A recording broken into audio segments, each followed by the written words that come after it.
Our Super Bowl 58 matchup is set with the Chiefs getting set to take on the San Francisco 49ers. This is the Fumblerooski podcast.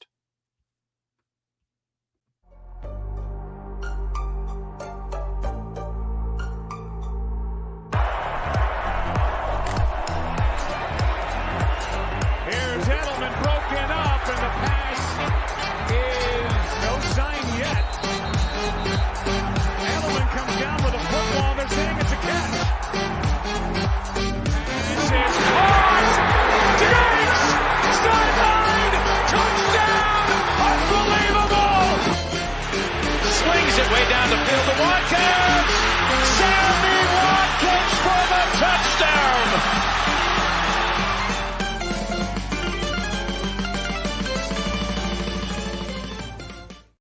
Welcome back to the Fumblerooski podcast. I'm Adam Wright with Chris Costich as always, and we have a great show planned for you guys tonight, yet again. So the conference championship matchups are all said and done, and the Kansas City Chiefs and San Francisco 49ers are facing off in a rematch of Super Bowl 54, where the Chiefs, of course, went on top 24-20. We have a lot to talk about in these, to say the least, in both matchups, because what just happened is just absolutely insane. And joining us for all of this to cover, we have special guest Aaron Wise. He's been on all too many times, a loyal listener of the show. Aaron, thanks for joining us. Why don't you introduce yourself to our new listeners? Okay, so I'm Aaron Wise, and I've been on this podcast for a while now, and I'm from Illinois, and I'm a Jets fan, so pretty big one. Yeah. Feel a little excluded talking about the playoffs for another year, doesn't it? Yeah. All right. Well, we're going to jump right into it, and we're going to talk about the Chiefs. So this is a game where Baltimore really never led.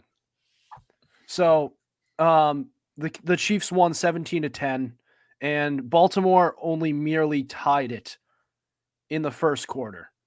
From there, it was all Chiefs, and the Baltimore never really looked like their normal selves this year. Lamar Jackson turned the ball over twice. He threw a pick, and he also lost a fumble. His number one wide receiver, who they took in the draft this year, rookie Zay Flowers, fumbled the ball. He still caught 5 receptions for 115 yards and a touchdown. But, I mean, this was really not the best game for the Ravens. It wasn't good for the Chiefs either. Now, the Chiefs went up 17-7 in the second quarter, and they never scored any points for the rest of the game. So this was a bad game for both sides. Don't get me wrong. I'm not going to take away anything from Patrick Mahomes, the Chiefs, and how they were able to eke out this Super Bowl berth. But this is just, it feels like they shouldn't be here. They were not that good of a team, but that's all the more credit to Patrick Mahomes. But what are you guys' thoughts? Aaron, I'll let you start. I don't know. I don't want to sound salty or nothing, but I think the Chiefs just getting lucky, man. It's just, I have to give credit. The Chiefs won the game. They took advantage of the Ravens' mistakes, but also too though, the Ravens too though, they had their chances to win this game. They did. So they can't really blame the refs really. It's like Zay Flowers when he turned the ball over, he honestly shouldn't have dove. He should have caught his fall right down and then just live another day. And then I don't know. It's just Lamar Jackson didn't look like Lamar Jackson at all game long. He for some reason he didn't want to run that much. For some reason he just wasn't Lamar. He just looked like he was stuck in the mud throughout the game. But yeah, that's basically all I got much to say about this game. Chris? All the credit has to go to the Chiefs defense. I mean, we were talking about This was a top 10 defense the entire year. Their run defense wasn't all that great, and the pass defense was what really stepped up. L'Jarius Sneed showed up as a top corner in the league. Mahomes was dicing up the Baltimore defense basically the entirety of the first half, and it showed because Baltimore couldn't stay on the field for what felt like longer than a minute and a half, which is usually how long a 3-and-out takes, is a minute and a half of game time. And it shows in the time of possession. Chiefs had the ball for 15 more minutes than the Ravens did. And the thing that irritates me the most is how the Ravens just completely abandoned the run game. Lamar Jackson, yeah, I was saying how this year he was a better passer just because he's not just automatically running with it after the first read isn't there. He's actually taking the time to go through his progressions. But he just didn't look, like Aaron said, he didn't look like Lamar. He took too long to look downfield. The Chiefs secondary was just smothering the receivers left and right. Lamar's accuracy was not there. A lot of overthrows, a lot of miscues. And like I said, the fact that they only ran the ball 16 times, Gus Edwards, only 3 carries. Justice Hill, only 3 carries. They averaged 5 yards a carry in this game, and they only ran it 16 times. They completely abandoned it. The Chiefs doubled the Ravens in rushing attempts. They had 32. The Ravens had 16. Like, if your best part of your offense is the run game, why go away from it? Why go away from it? This was basically a 1-score game for most of the game, and really a 10-point game for the majority of the game. You don't have to start airing it out yet. You don't have to start going balls to the wall and have Lamar throw it 37 times. Well, I'll tell you why. It's because, well, first of all, the Chiefs' run defense is actually really good this year. Second of all, the reason is because they played from behind the entire game. They're down by 10. You don't have to it doesn't matter if you're playing from behind. You don't have to just chuck it around all of a sudden. They abandoned the run game in the first half. That's the problem, Adam. They abandoned it in the first half. And the other thing, too, is when you look at the Ravens' schedule, most of their games were blowouts. They didn't have a ton of close games. They didn't have to come from behind a whole lot this year. And that caught up to them. So there you go. I mean, if you force this team to throw the ball against Patrick Mahomes, then they really have no answer. You know, this is something that the Titans did a couple of years back in 2019. You know, this was a team that was blowing everybody's doors off during the regular season. They get punched in the mouth and they can't handle the adversity, right? So this is why I don't think that teams who center their game around their running game can get the job done. The Baltimore Ravens have proven it time and time again that you cannot win that way. The Eagles came close last year. I think that they can. It's just the fact that they panicked and you just can't panic. You just got to stick to your guns. And that was the problem. That was the problem with the Eagles this year. They didn't stick to their guns at all. That's why DeAndre Swift only got 10 carries or whatever it was in that wild card game, which is still criminal. So if they ran the ball more in this game, yes, they would have been better. Can we guarantee they would have won? I don't think so. I'm just saying. I think they're putting up 17 points if they don't abandon the run game so soon. But at that point, maybe the Chiefs have more urgency, and they, because you can't bet against Patrick Mahomes at that point. No.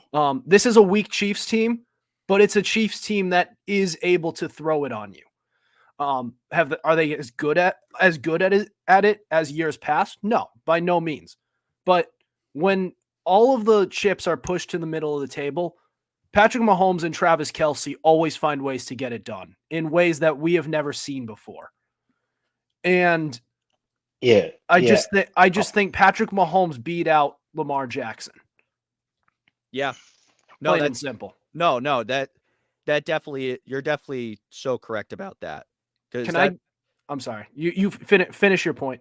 because the thing that I said in our Friday episode before the divisional round weekend was that Lamar basically has to go to the Super Bowl this year or has to win a Super Bowl to have these playoff narratives about him end.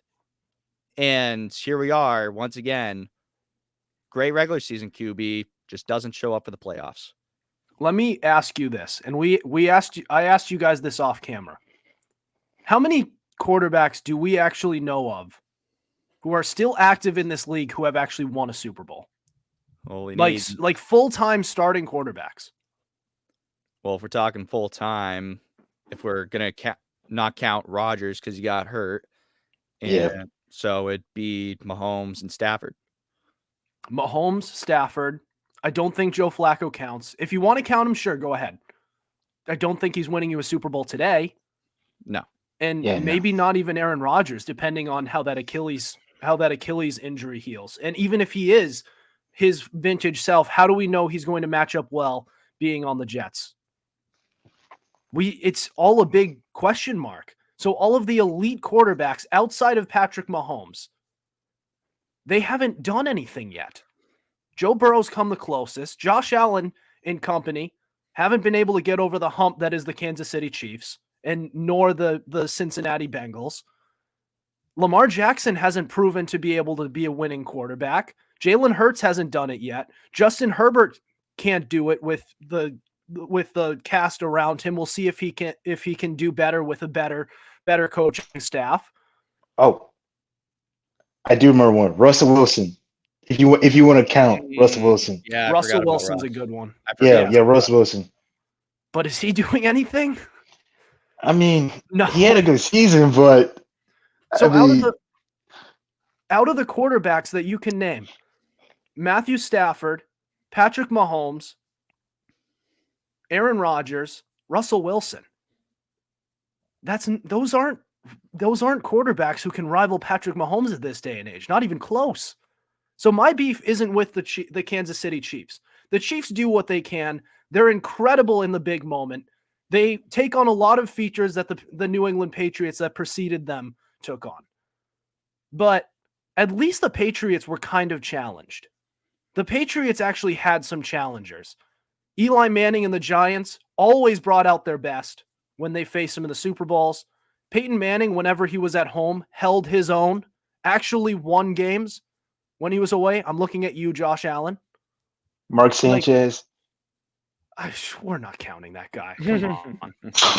We're not counting that guy. And you could even count Patrick Mahomes late in that Patriots dynasty and during the time of Tom Brady on the Buccaneers. But right now, there's really no one who has been able to challenge Patrick Mahomes. The only one you can bring up is Joe Burrow. Because he's the only one with the ice water in his veins who can actually challenge Patrick Mahomes, who has proven that he can actually beat him in the postseason. He's the only one. And the Bengals are basically trying to ruin his career.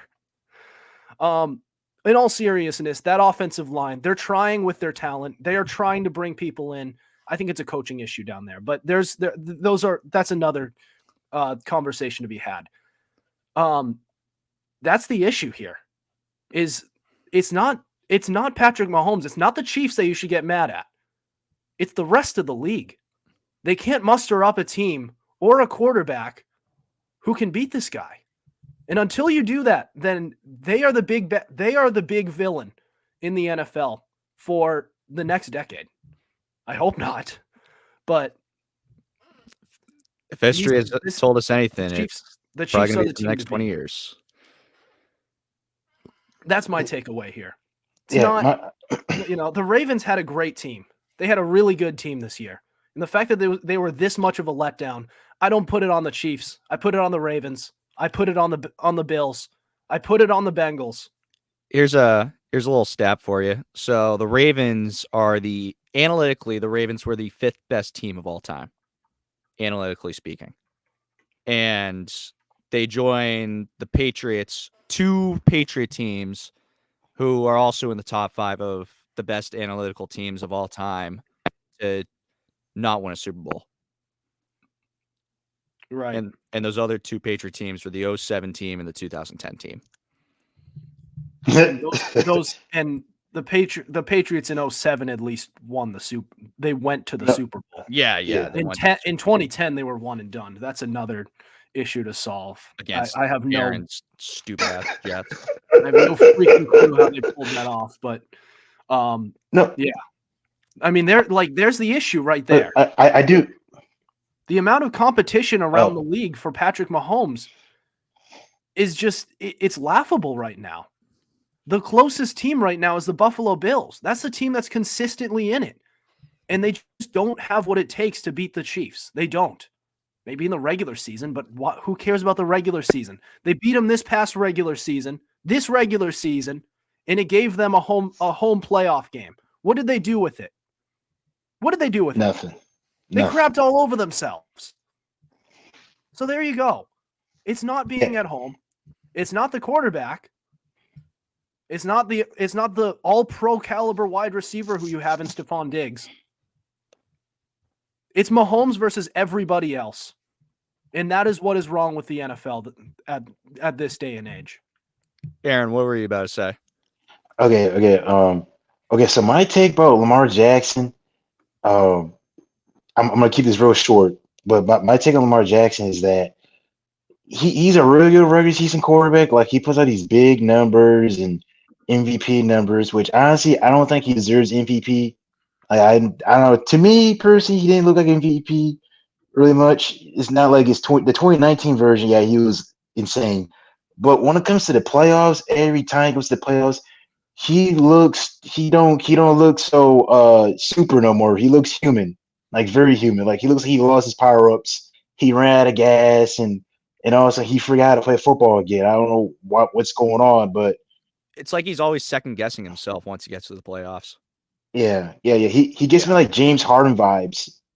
So the issue with the MVP award is that it is a regular season award. So it's the same thing with Aaron Rodgers. He won it back-to-back years, but he didn't do much in the regular season either. It's a regular season award. So statistically, you could argue maybe not worthy, but I will say this for him. When you give it the eye test, this was probably his best year. So that's what I'll say. He had an incredible year. Yeah. Yeah. All right. We do have to move on. We're going to talk about the NFC Championship. The 49ers beating the Lions 34-31. We're going to talk about all the ins and outs of this game, and if the Lions were a little bit too aggressive in this game. That's next. This is the Fumblerooski podcast.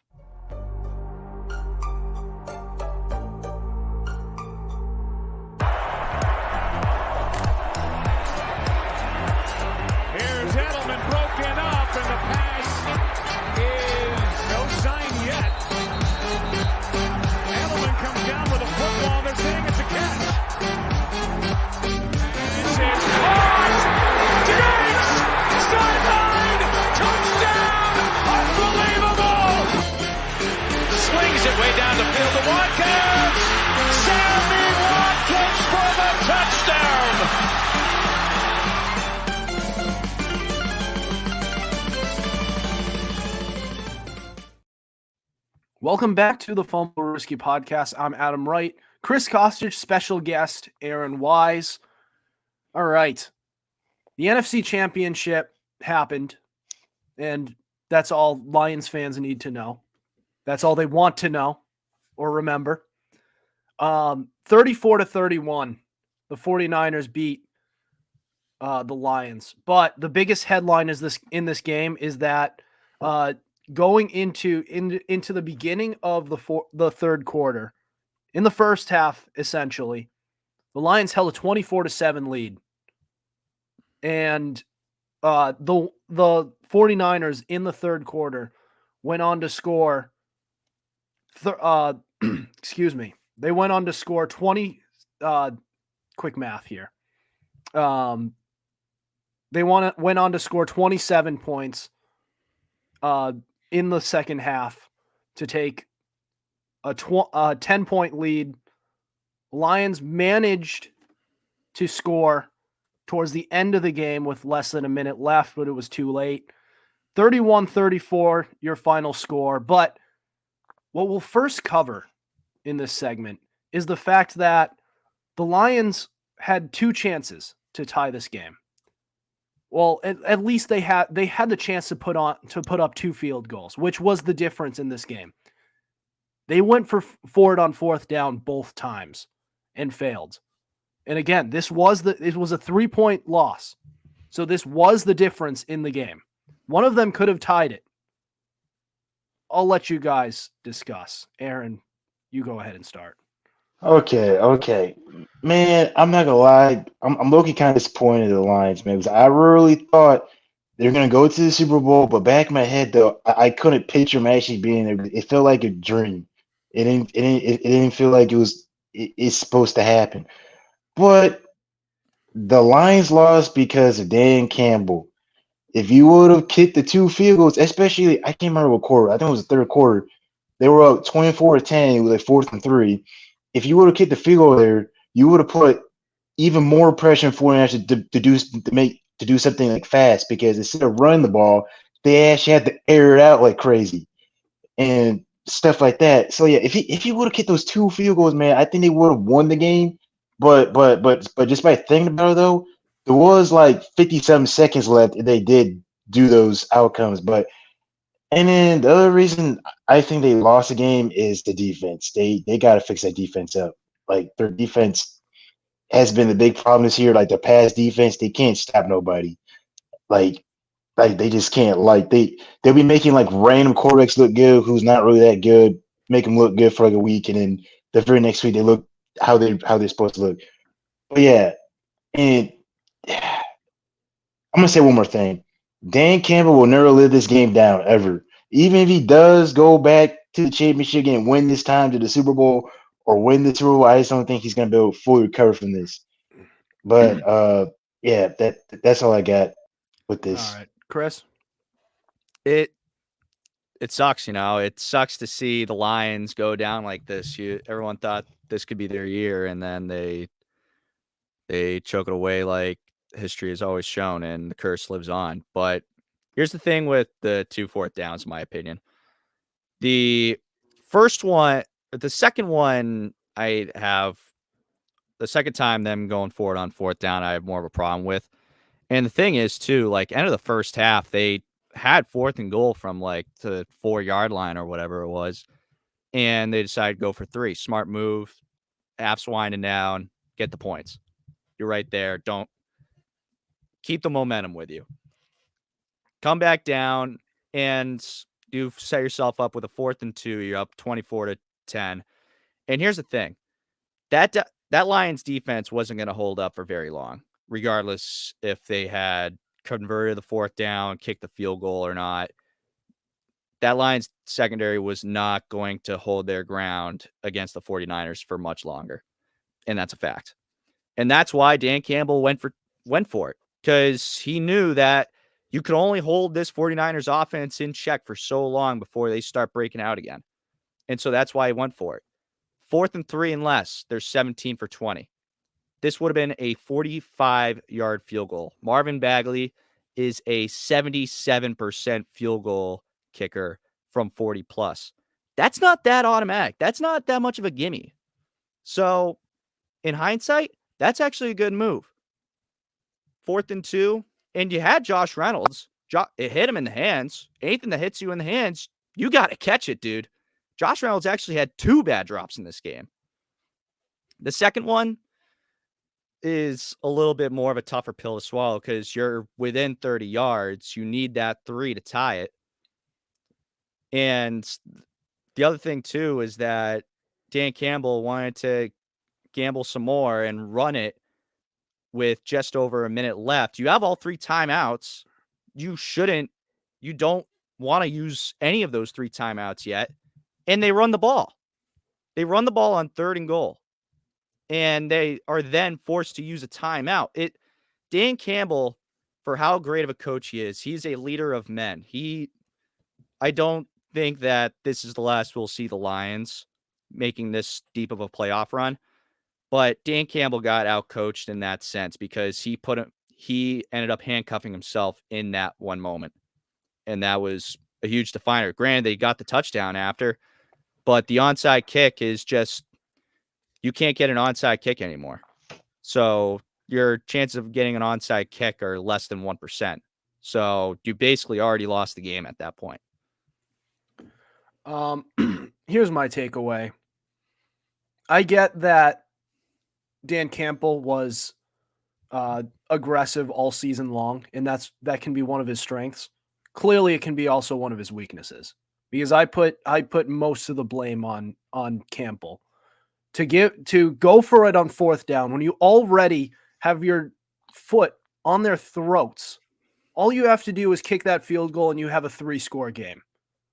And you have a 3-score game go in the second half. The fact that you decided to go ahead and go for it on fourth down and then do it again later on in the game when the team is reeling, that was a big problem for me. And I get being aggressive. You need some modesty too. You need a level of modesty where you can pick and choose when to be aggressive and when to use your head and say, okay, let's take the points here. And if we just kick that field goal, we're up 17 and the game is even further out of reach than before. They just didn't take the points. Take the freaking points. I was yelling at the TV all game. I understand that it helped them get to where they are to an extent. It also hurt them at times. You remember that game remembers that game against the Cowboys. I know everyone does because of that infamous 2-point try where there was Eric Deck whatever his name was. The offensive lineman who was ineligible or wasn't eligible, reported, didn't report, who knows. My point is that they could have just tied the game and sent it to overtime, and momentum is on your side against the Cowboys, who have a tendency to be pretty choky. You decide to go for 2. Not once, but twice. Actually, 3 times. They were saved by a penalty on one of them, and he still went for 2 again. It was ridiculous. I mean, I get going for it sometimes. I like that. I like a little bit of aggression, but have some control. Take the points sometimes. It all is just ridiculous. Like I said, I'm fine with the first time around because here's the thing about Campbell is that you said it perfectly. It's his aggressiveness is what got them there. And if he pulls a Brandon Staley and starts to not be doing the same thing and starts second guessing himself, that's when you start getting a bad football team. There's a coach that starts second guessing himself. And so Campbell's going to ride with what got them there to begin with. And if he did anything different, I think he probably would have gotten more backlash if he had gone away from his guns. Yeah. So okay, so I got something to add here. So for me, when the Lions were up 24-10, and when they had a chance to go, what was it, 17 points? Yeah. The only reason I would go for it at that point of the game is if your defense is elite defense, because then if something bad to happen, you know for sure that that the defense can stop them. Which, if I'm being honest, I had no faith in the Lions defense, even though they were surprised they were holding up this long. I still would have just took the points, take a chance, because at least if you kick the field goal, you at least try to get at least points. 3 points is better than getting 0. So I would kick the field goal there. I want to win for it unless my defense was elite. If that makes sense. What I'm trying to say, but that's a good point, Aaron. My rebuttal though is it's what I said a couple minutes ago, though. It's that Detroit, you can only hold that 49ers offense for so long. And as you pointed out, the Lions they have a very suspect defense. And you have a Detroit offense that was moving the ball all over the field on the 49ers defense as well. And, that first fourth down that they tried going for, it's 4th and 2. They had Josh Reynolds to hit him in the hands. You convert that. You give yourself a chance to go up 21 at that point, and really, you got a chance to really hammer it home at that point. You got a chance to put the 49ers away at that rate. Because 17 points, yeah, you can say that that's putting them away, but 21 sounds a lot sweeter. That puts a lot more pressure on the other team to come back from at that rate. Sure. But if you fail, then you're making things a lot harder on yourself again. That's only a 14-point game. That's still a ball game. And also, by the way, they're going to have momentum because you just failed to really put their backs against the wall. So that's the issue that I have, as far as Dan Campbell's aggression goes. Yeah, And I don't know where Chris went, but here's I wanted to Sorry, I had to transition a take little care of bit my to barking dog real quick. That's okay. I wanted to transition to the 49ers here. So the Niners, they win, and Brock Purdy had a pretty good game. But I think the real where I see value is giving it the eye test, like we were talking about during the last episode that I was on, right? He didn't have the best statistical game. He only threw for just over 250 yards. He threw for a touchdown pass, and he did have a pick. But when his back was against the wall, when the chips were pushed towards the middle of the table, he delivered on pretty much every throw that he could make. I'm pretty sure in the second half, he only had 3 incompletions. This is a quarterback who is very much, he's either overrated or underrated. And I think he's somewhere in the middle. He's a pretty good quarterback, and he does what he needs to do when it matters most. And that's where I see the most value. yeah, oh yeah. I got something to say with the 49ers, okay? So if I was a 49ers fan, yeah, I'd be happy to go to the Super Bowl. But like if I'm gonna be honest though, like you can't really feel too confident about your team because if I'm being honest, the 49ers shouldn't even be in the Super Bowl. They should have lost to the Packers, and they really should have lost this game too. If I'm gonna be honest, okay? And that 49ers defense needs to step up because they have not been stepping up at all this postseason. And if I'm being honest, the 49ers should win the Super Bowl, but I don't have too much confidence that they will. They're like the 49ers defense hasn't been looking like the 49ers defense like most of the season. All into the postseason, they've been kind of laid back, and then all of a sudden, when they actually got to do something, that's when they start showing up. Also, like they need to show up from the first quarter all the way to the fourth quarter, and maybe overtime if they need. Like it just feels like the 49ers defense, they pick and choose when they want to play. Like you got to play the whole game. Same with the offense too, because the offense came out of the gate sluggish, like they drink some alcohol or something, like 2 cups of alcohol or something. I don't know. They just look off, and all of a sudden, like, oh shoot, we're down 24-7. Oh shoot, now we actually got to start playing. Like yo, like if you do that in the Super Bowl against Patrick Mahomes, you're going to lose. I hate to say that, but like in the Super Bowl, they need to play the best game all the way through. Don't be the Ravens. Okay, that been hurting themselves because the 49ers been hurting themselves the whole postseason. They just been getting kind of lucky because like after a while, it's gonna come back to bite you, and it might happen again. So hopefully the 49ers learn their lesson. Okay, and it gotta be a quick lesson. You got 2 weeks or a week now. Okay, 2 weeks. Learn your mistakes. All right, that's all I gotta say. I'm sorry for a little rant, but I just had to say what I had to say about 49ers.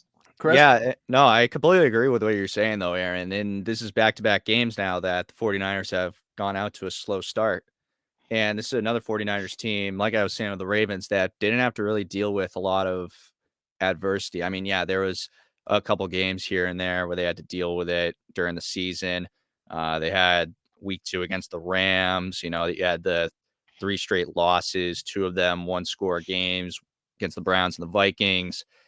But other than that, most of the games were 2-score games, 2-3-score games. So they weren't really dealing with a lot of these really close matchups up until the playoffs started. And 2 of the 3 close games that I just pointed out, they lost in. Yeah. Yeah. Hey, And That the Chiefs have had to deal with that all season. is ain't this what I crazy? will. Oh, Here, I'll keep moving. Listen, that is one thing that I would say the 49ers need to improve on, is that they need to play better out of the gates, because you have played down to your competition, quite literally.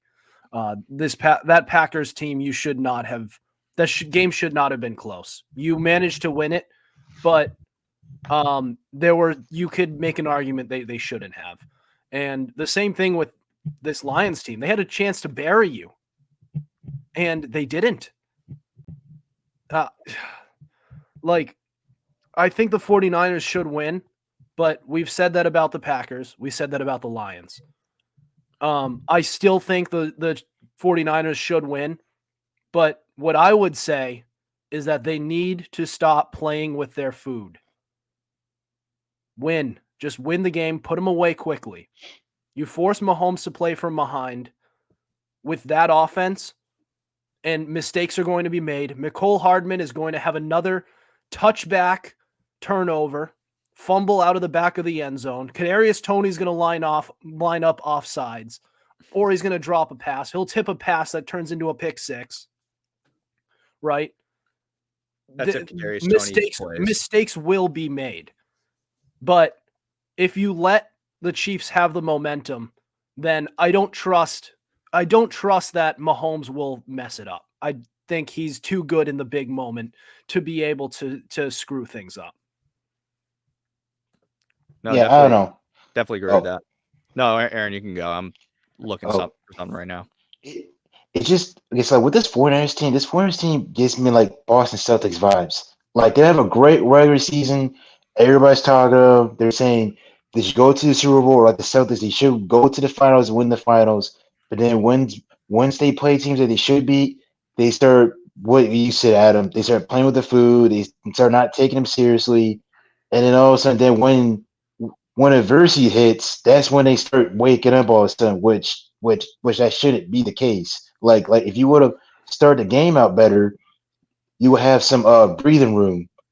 And if you make a mistake, one or two, you have a chance to come back. But if you put yourself in that big of a deficit, you basically gotta play perfect the rest of the way.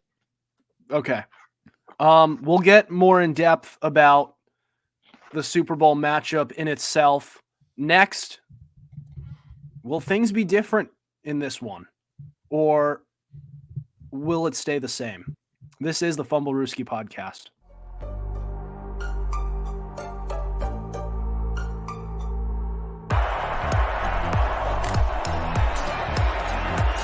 Here's Edelman broken up, and the pass is no sign yet. Edelman comes down with a football. They're saying it's a catch. This is caught. Diggs! Sideline! Touchdown! Unbelievable! Swings it way down the field to Watkins. Sammy Watkins for the touchdown!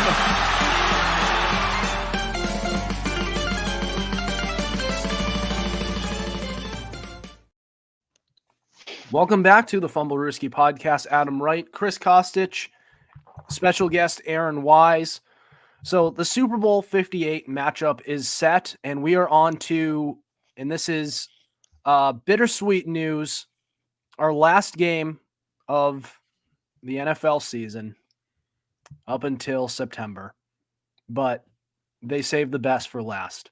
We got the Chiefs-Niners, and I think this has the potential to be a very good Super Bowl. I think we have a clear favorite in the game, but the Chiefs don't count out Patrick Mahomes and company just yet.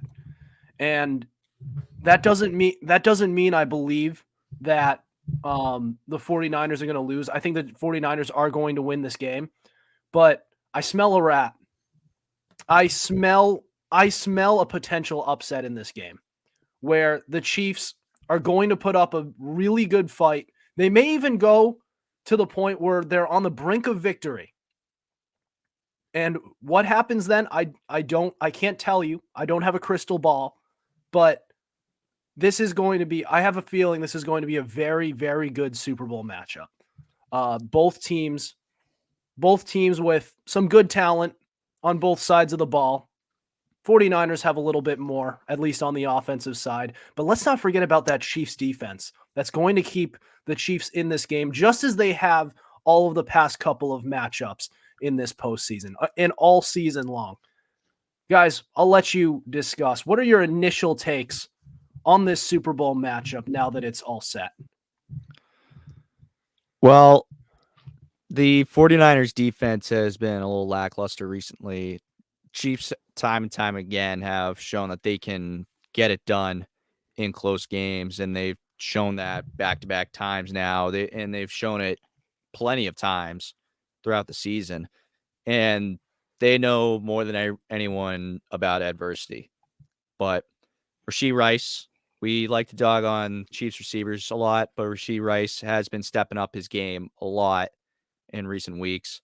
You can even look at from this past game, 8 catches, 46 yards. Obviously, the yards weren't really there, but in terms of him getting 9 targets and hauling in 8 of them, that's pretty damn good. So you got Rashee Rice that's really stepping up to the plate. Travis Kelce's emerged again as the tight end that he should be. And Mahomes, you just can't bet against Mahomes for some reason. I don't know what it is. He is Thanos. He is inevitable. It's insane. He almost has the full gauntlet. It's crazy. On the 49ers side, Brock Purdy has shown that he is that guy. And he's shown it back-to-back weeks that back against the wall, fourth quarter, he's going to make plays. He's going to make the throws. He's going to make plays with his legs if he has to. I mean, see him running the ball, that was great. Picking up first down after first down with his legs, that was insane. Christian McCaffrey, one of the best running backs in the league. Fred Warner, one of the best linebackers in the league. Trent Williams, obviously, arguably the best tackle in the league. It's hard to want to bet against Mahomes because of how good this 49ers team is supposed to be. And I didn't even mention Deebo Samuel, and there's so many other players on this 49ers team that I haven't even mentioned that are really good. But it's hard to, like I said, it's hard to bet against Mahomes, even with such a good roster that the 49ers have. Let me tell you something, though. It's also hard to bet against Brock Purdy. I'll say it, and It needs to be said. This guy, he's only lost 4 games in his young career. And sure, they lost those games. But in one of them, he tore his UCL. That I wasn't counting that one. One doesn't. That one hardly counts. Come on. They lost that game, but his record. He hardly even got to play in that game. Who knows how it would have gone? For all we know, the 49ers could have won that game. Oh, that's what I'm trying to say. He just couldn't throw the ball. Well, yeah. Again, doesn't count. Yeah, I'm not counting that. Listen, this guy, don't look now, but Mr. Irrelevant, the last overall pick in the 2022 NFL draft. This guy has had a chip on his shoulder, and time again, when it matters most, this guy has been able to play at the highest level possible. He really has. And, so his first year, where he hardly even got to start for his first season in the league. He didn't get to start until the second half of the season. And then he takes a team that he's hardly gotten reps with as the third string quarterback to an NFC championship. And then the very next year, recovering from a UCL tear, he takes him to the Super Bowl, a step higher. Yeah, sure. He had a couple of rough patches late during some stretches in this season. But everybody does. Tom Brady's had some bad games. You remember that early stretch in 2014 when Trent Dilfer, after that Chiefs game where Tom Brady literally got benched, Trent Dilfer said the Patriots aren't good anymore. That was a terrible stretch for him. They may have went 2-2, but they could have easily gone 0-4 during that stretch. Probably 1-3 because they actually beat the snot out of the Vikings in that one game. But point still stands. Like elite players, I'm not saying he's elite. I'm not saying he's not. I'm saying in the time that we have seen him, he has stepped up when it matters. It may not have always showed it in the stat sheet when it matters, but you can see him making throws when he needs to make the throws, and you see him scoring touchdowns when he needs to. Yes, he has a lot of weapons, but he knows how to use them. He knows how to use his weapons, and that is going to be something that is huge coming up. How does he use Deebo Samuel, Brandon Ayuk, George Kittle, Christian McCaffrey? He knows how to use his weapons and utilize them exactly when he needs to. He doesn't force the ball to anyone. He finds the open wide receiver. And that's something you can't hold against him. What are you going to do? Are you going to make it as hard as you can on purpose to prove a point? You have weapons. You use them. You don't be ashamed of that. That makes no sense to me. He knows how to use his toys. He gets the ball to his playmakers. That's my point. So you're admitting you were wrong from what you said earlier this season. What did I say? You were dogging on Brock Purdy after that 3-game stretch. I said I can't unsee that. And can you? Yeah, I can. Because of the points that I keep bringing up. I'm not telling you that he's elite. And I'm not telling you that he can play either. I'm telling you that what we have seen has been good. Has been really good. All right. Well, the thing with Brock Purdy, okay, so if Brock Purdy isn't all that in a bag of chips, why couldn't Trey Lance get it done with this team? Why couldn't Jimmy Garoppolo get it done with this team? Jimmy Garoppolo could get it done with that team. No, he didn't. He didn't. He was doing the same stuff. He took him to the NFC Championship the year prior, and he did it with a shoulder injury. And he lost his. And Brock Purdy had a concussion in the Vikings game and the Bengals game. Okay, yeah, and he sure. Still has the job. Right. So did Jimmy Garoppolo. And he didn't. Jimmy Garoppolo did not lose Garoppolo on the team then. Then why isn't Jimmy Garoppolo on this 49ers team to take him to the Super Bowl? Because they moved on from him for Brock Purdy. That's why. Yeah. Injuries. But for a good Jimmy reason. Garoppolo. Well, let's not forget Jimmy Garoppolo wasn't the guy to begin with. He was traded to the 49ers to be the guy. And then they went and moved on from him for Trey Lance. He became the backup. They only went to Jimmy Garoppolo last year because Trey Lance got hurt. So Jimmy Garoppolo wasn't supposed to be the guy either. They were already moving on from him at that point.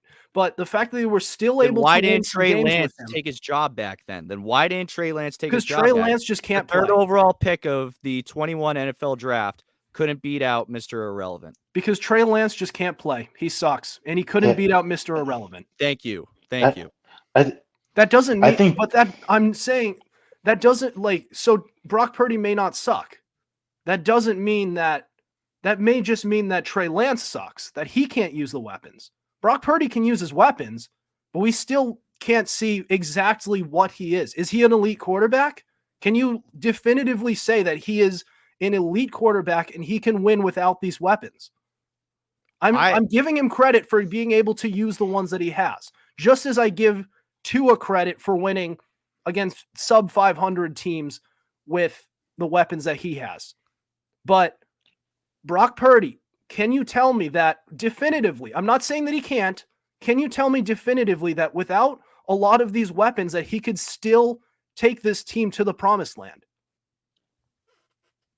Seeing the throws that he's made, yes, I think he still could.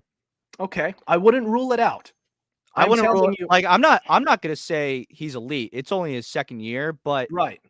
But based on the plays that he's made, the throws that he's made in big situations, it's hard to say that he's not on that path. Yeah. I'm not ruling it out.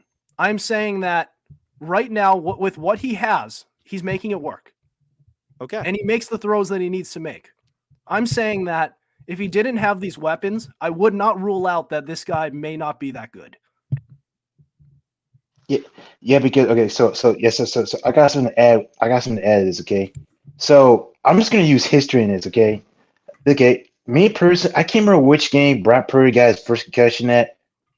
Was it like It was the Viking game. Minnesota or the Viking game? Okay, I think the reason why he came back so quickly from a concussion, in me theory, like this is just me just speculating. It's because I think Brock Purdy knew deep down, which I'm gonna be honest, I don't think he's ever gonna admit to this, which I wanted if I was quarterback. I think the reason why he came back so quick is because he knew that Sam Darnold playing the same system, the offense was going to change. It was going to be just fine because I noticed when as soon as Jimmy G stopped playing for a competent organization like the Patriots and the 49ers, as soon as he went to a dysfunctional place, he looked super bad in LA.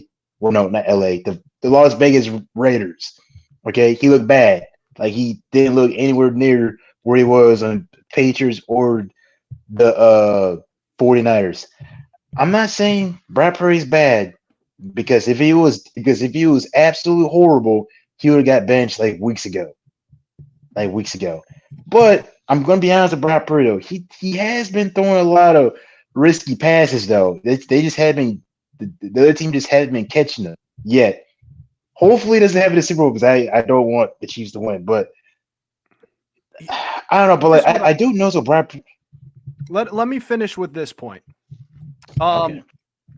Patrick Mahomes has been able to do more with less. He has now done that in back-to-back years. Joe Burrow has proven to do more with less when he's healthy. Josh Allen can do more with less. I think it's a less than favorable position that he is in, as much as we like to get on Josh Allen.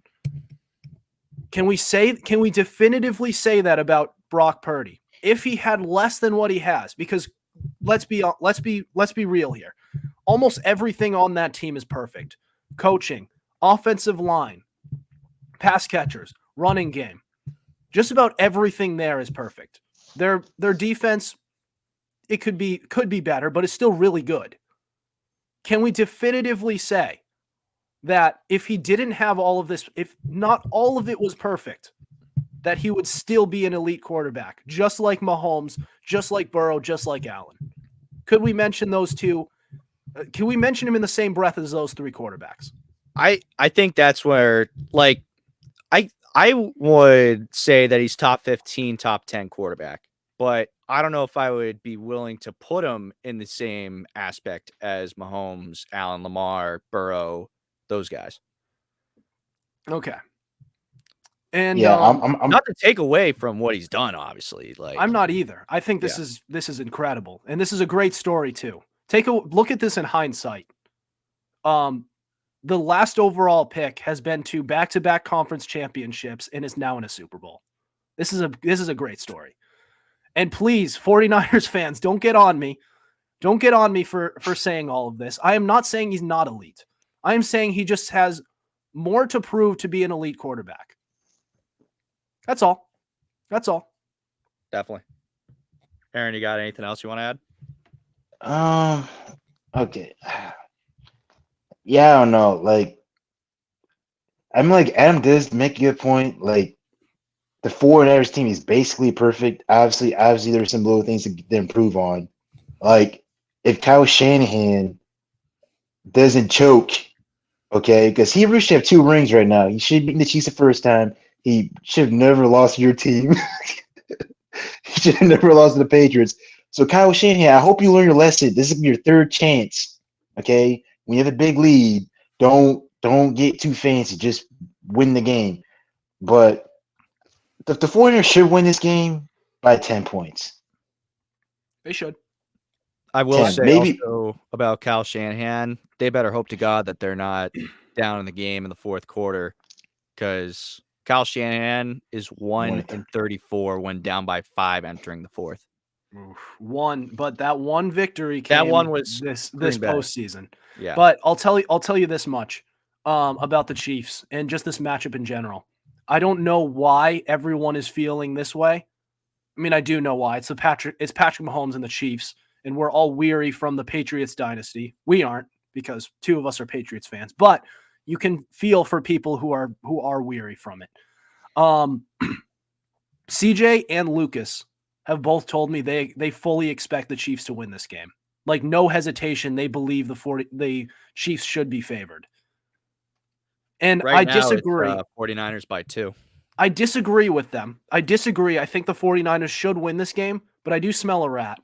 I do smell something off about this matchup where the Chiefs are going to give the 49ers big problems. And they might put their backs against the wall, just as the Packers and Lions have done. Only difference is that the Chiefs, unlike the Packers, unlike the Lions, they have Patrick Mahomes. So can they survive? Can the 49ers survive making mistakes like they have in these previous two games?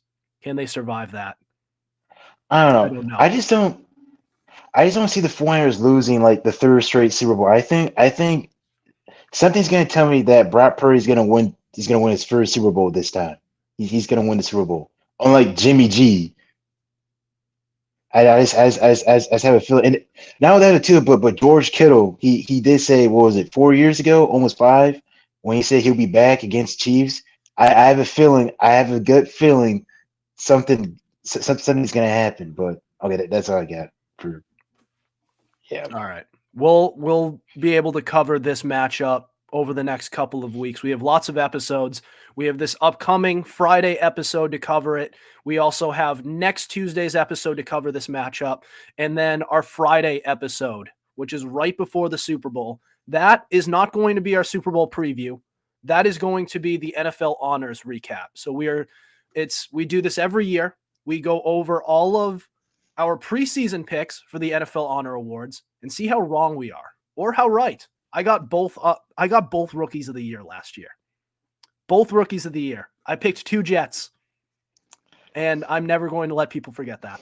But it's a fun segment. It's a fun episode. I highly, highly suggest you guys join for that episode.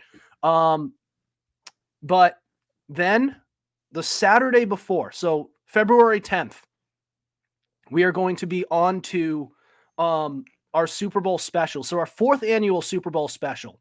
Lots of fun stuff, including our final predictions, NFL game food, game day traditions, even some prop bets. The infamous anthem, over or under 2 minutes. We're going to give our final answers on that. What color the Gatorade's going to be? That's a fun one. All right, guys, we're on to our final segment coming up, and that is going to be the biggest X factor. So which player is the biggest X factor in this Super Bowl matchup? We got some good answers from you guys. That's next. This is the Fumblerooski podcast.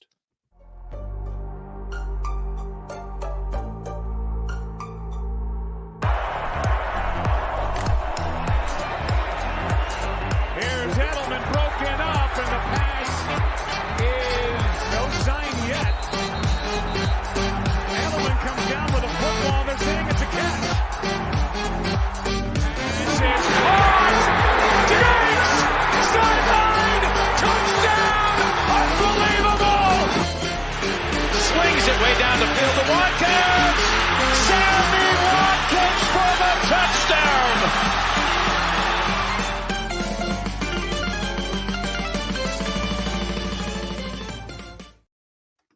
Welcome back to the Fumblerooski podcast by Power 88 and Secret Weapon Consulting.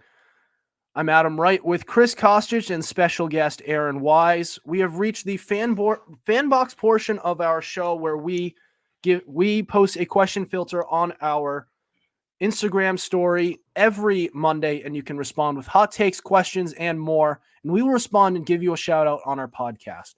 Respond to next week's fan box question to be featured on our show. So lots of good answers, as I teased. We're going to lead off with Christian McCaffrey. Nate Sloat said this one. This 49ers team has used McCaffrey as a safety blanket. That is no secret. He is just as important to this offense as Deebo Samuel is. And if they didn't have, and we haven't seen it yet. We haven't seen the 49ers without Christian McCaffrey in a game. And that's pretty crucial because like we've seen what this offense is like without Deebo Samuel. What does it look like without Christian McCaffrey? Which is a question we're not going to answer this week because they're going to have him. But if he gets hurt during the game, which he does have a pretty long injury history that has knocked him out for full seasons back during his Panthers days.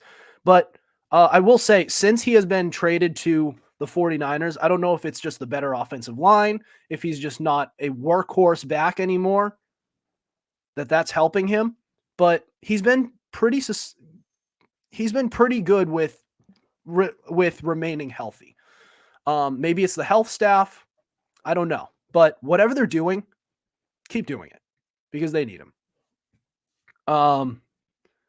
Ollie, excuse my pronunciation. Ollie Cimentone. Ollie Cimentone. I'm going to roll with that. Let me know if I'm wrong in the comments, please. Said Kadarius Toney. And this could mean good things and bad things for Kadarius Toney. Because as much as Toney has become the butt of all jokes, when he is actually playing at his best, like he is supposed to, like the first round pick that the Giants selected him to be in 2021, he can actually be pretty good. We've seen it in some flashes last postseason, and he showed a little bit when he was a Giant as well. That being said, he could also be an X factor in the way he's been an X factor all season long, where he's lining up offsides, he's dropping passes, he's tipping passes that are right at him that are turning into pick sixes. And I would bet the latter on that one. That's the thing, is that you're thinking of Kadarius Toney of the past. We're talking about Kadarius Toney this season. Kadarius Toney this season sucks. Sure, but what's changed from last year to this year? And I'm not trying to turn into the Kadarius Toney defender here, but we know what he is capable of when he's actually playing at his best. Probably just lost his talent. I don't know. I'm very clueless on this as much as you are, because like you said, nothing has changed besides maybe Kadarius Toney is getting thrown into a wide receiver one role, and maybe that's just it. He's not a wide receiver one. And like, it's not even just a skill issue. The fact that you can't line up on sides, that's not a skill issue. That's discipline. That's like, what the hell is wrong with you? Make sure you're lined up on sides. And if you're not sure, wave to the ref and ask.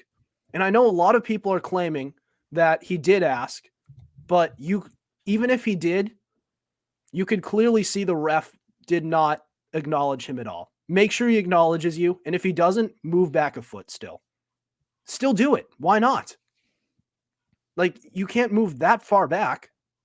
You can, but again, you have to be even stupider to move too far back so that you're off the line. Like, that part just blows my mind. It was a while ago, and it clearly meant nothing because then you went back onto the Bills' turf and beat them. But like, I'm still looking at that puzzled and like, how the hell do you do that? That was just stupid. All right, here's another one. This one's pretty funny. Kalen, he doesn't have a last name on his Instagram, and I'm sure you do have a last name, just you didn't list it. Says, I like this one. The guy that's always looking Mahomey. And I think CBS is on this broadcast, so we will see Tony Romo drooling over Patrick Mahomes. And it's going to be pretty funny. That's going to be, we're going to make a prop bet for that, by the way, for our Super Bowl special. Tony Romo used to be such a good color commentator, and then CBS must have told him to stop telling everyone what's about to happen before it's happened or something. So then just start drooling over the best quarterbacks in the game. It's just ridiculous. Yeah. At least if you're going to do it. He didn't say a damn thing that was positive about Joe Burrow. Why Josh Allen? Yeah. Josh Allen is Josh Allen. Josh Allen, amidst all the interceptions, is still a very good quarterback. I know he's still a great quarterback. Just led the league in like touchdowns. like in out total of touchdowns. sure. Out Don't of all sure of them, me. It's a fact. it is I'm not saying it's wrong, but Jameis Winston once threw for 30 touchdowns. Is that a dog? No, uh-uh. I thought that was a dog. No, I don't got a dog. All right. Do I use this one from Christian? Because it is Do it. Just do it. fine. Mahomes and the refs. And he did. I was Christian hesitant Clark. to use this one because he didn't say Mahomes and the refs. I didn't know that this was a feature on Instagram, but you can put a picture on it now. You can respond with pictures. And I gotta say, I was shocked when I saw this response. It was a picture of, and Chris, I'll give you a visual since you haven't actually seen it yet. You didn't, just look at it. I just sent it in our group, our podcast group chat. But the guy, shout out Hop Culture and Brews podcast. yes, but it's a picture of, so he used a picture of Patrick Mahomes making out with a ref. Do you see it now? I'm getting there. Okay. You see it now. I've seen that picture before, actually. I mean, it's just out there. It's a viral pic. That's awesome. Listen, almost like Taylor Swift and Andy Reid making out with each other. Jesus Christ. Have you seen that picture? I have, but I'd rather not remember it. Aaron, have you seen that one? Yeah. I've seen that one. Okay. So I guess, so if we're looking at this, there is a very strong belief now around the league that the NFL is fake, that it's scripted, and that it's rigged for specific teams to win. To that I say, because we got the same thing towards the Patriots. And to that I say, why would they pick the team that everybody hates to win? Why? That part makes no sense to me. If you're going to rig it for the Jacksonville Jaguars in 2017. Why are you rigging it for the Patriots? If you're going to rig the game, why rig the game for the Patriots in 2018? Why not bet on Tom Brady? Why not give it to Jared Goff, who is a young and upcoming quarterback for the Rams? That part makes no sense. I mean, technically. How about 2020 when Tom Brady beat Patrick Mahomes on the Tampa Bay Buccaneers? Why would you give it to the quarterback everybody hates and not give it to the quarterback of tomorrow who people still like at the time? Well, Brady also won that ring at home. That was that Super Bowl in Tampa. So therefore it's scripted. I'm just saying, like, it just makes no sense. The league loves the Patriots, really? The league loves the Chiefs. Do they love the Chiefs? Does anybody around the league love the Chiefs anymore? No one likes the Chiefs. So why would they rig it for them? That makes no sense. If the NFL was so scripted, we would have heard about it at this point. Some player would have come out and said something. And I know KJ Wright did, but it doesn't freaking count. That guy's not all there. I do. That it was scripted. Okay. I do. So we got a washed up running back in KJ Wright, who's not all there. Yeah, I do got one thing to add though about this. If you think about it, Adam, about your Patriots team back in 2014, Tom Brady did rig the game himself.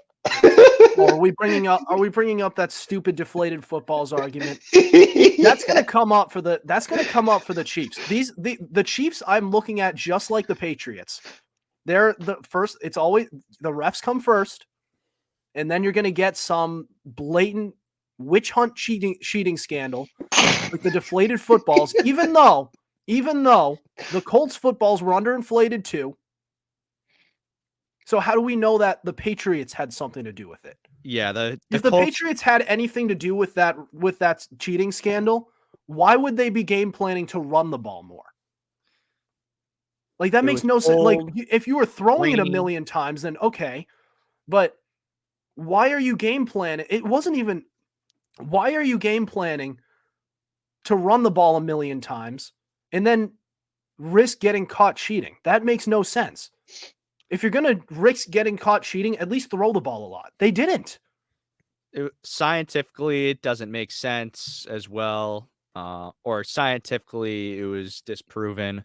And I think that the Colts have bigger problems if they're losing 45-14 or whatever the final 45 score to was. 7. 45-7, whatever the final score was.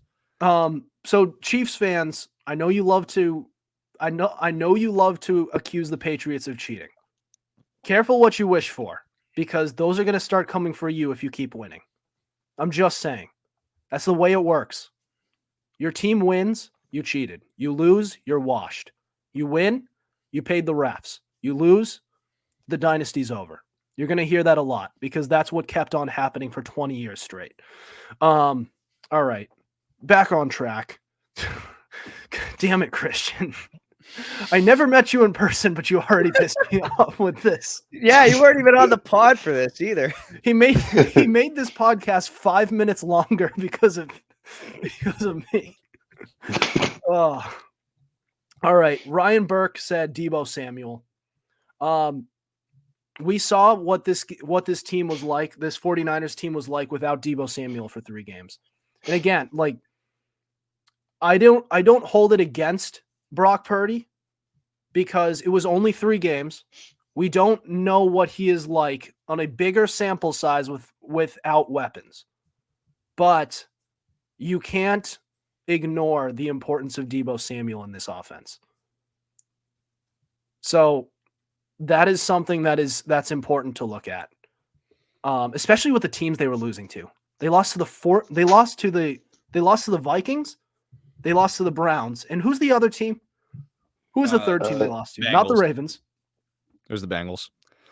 Bengals make sense. Bengals kind of make sense because Joe Burrow was starting to look healthy. There was a tiny window in that season where the Bengals actually looked like the Bengals of old. Let me rephrase of old because you'll think of Andy Dalton and company. They looked like the Bengals from 2022 and 21. But you can't ignore it. I mean, you can't unsee what you saw from Brock Purdy in those games.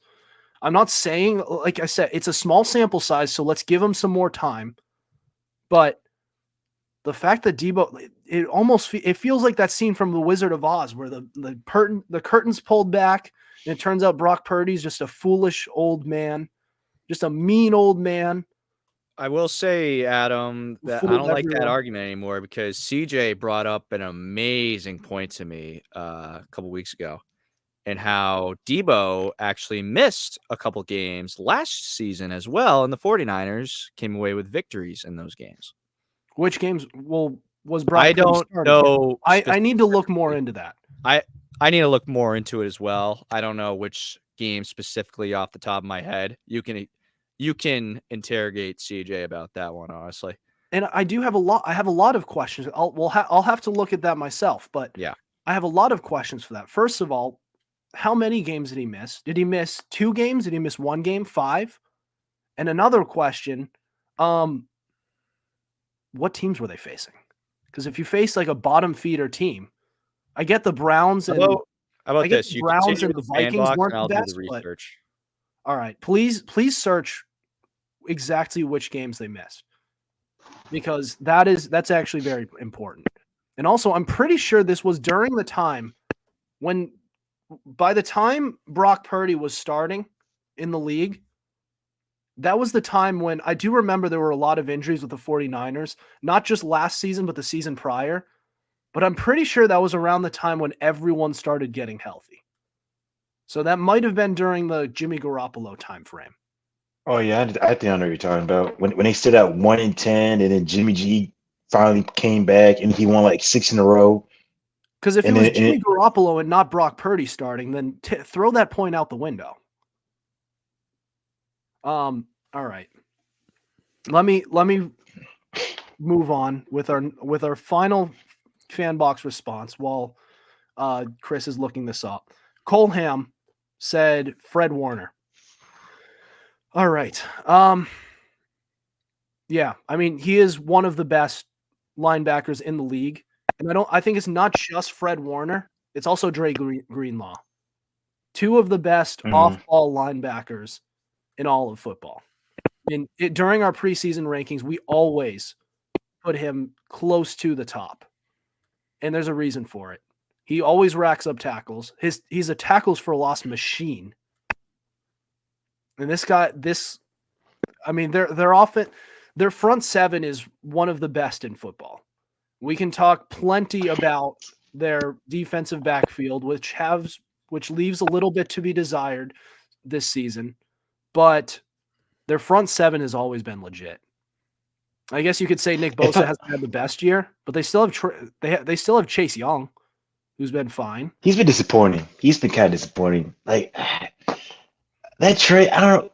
He hasn't really done much. Am I wrong about that? But Chase Young, I thought Chase Young would be like a straight beast when he came to San Francisco. I just feel like he's been kind of a bit too quiet.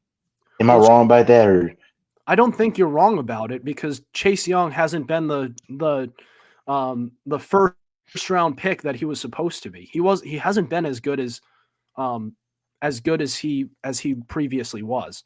He has 7.5 sacks this season. In 9 games with San Francisco, he has 2.5. Oh dang! So just Kinda as low. a collective unit, this defense is really good. All right, here we go, Adam. 3 games that he missed, and they were from week 15 to week 17. So when Brock Purdy is playing, and they won all 3 games. They beat Seattle 21-13. They beat Washington 37-20, and they beat Vegas in OT 37-34. Okay, one of those 3 is relevant. Do you want me to? I'd say that's a pretty solid point. Do you That's want a me good to point. go And through it's stats as well, or am I good with that? Give me some stats. Let's see how Brock Purdy was weeks 15 to 17. So we'll start with the Seattle game. Purdy 17 for 26, 217, 2 tutties. Yeah, that's fine. Washington 37-20 victory. Purdy 15 for 22, 234, 2 tutties, 1 pick. And the Vegas game threw 284 yards, 22 for 35, 2 tutties, 1 interception. Damn, Jarrett Stidham had 365 yards that game too. That's crazy. Okay. Yeah, so they weren't hucking the ball around, but it goes to they won games. That was the beginning. Yeah, they were still winning games and without Debo regardless. So that's a fair point. That is a fair point now. So I thought it was close to the end of the season, or closer to the beginning of the season while Jimmy Garoppolo was still playing. But weeks 15 to 17, and you did beat. I get the Raiders aren't much. The Commanders certainly aren't much either. But and this the Seahawks, who made the playoffs. That's not bad. I'm assuming that Debo also got hurt the week prior against Tampa Bay, and that was Purdy's second start, and they beat Tampa Bay 35-7. They actually crushed him. Yeah. Okay. So this was we're talking like the very, very few starts for Purdy at that point. Okay. Like his first 5 starts. That makes me feel a lot better about him. Don't forget the Niners. I don't want to be that guy, but the 49ers did still have George Kittle, Brandon Ayuk, and Christian McCaffrey. So, and one of the best offensive lines in football, and good coaching with Kyle Shanahan. So yes, they didn't have Debo Samuel. So I guess that does eliminate the narrative that he can't win without Debo Samuel because he just did last year. But he still has a lot of talent. Again, I don't. Brock Purdy is a special case for me. I really do not know what he is. He could be elite. He could also be just an okay quarterback in this league. He may actually suck.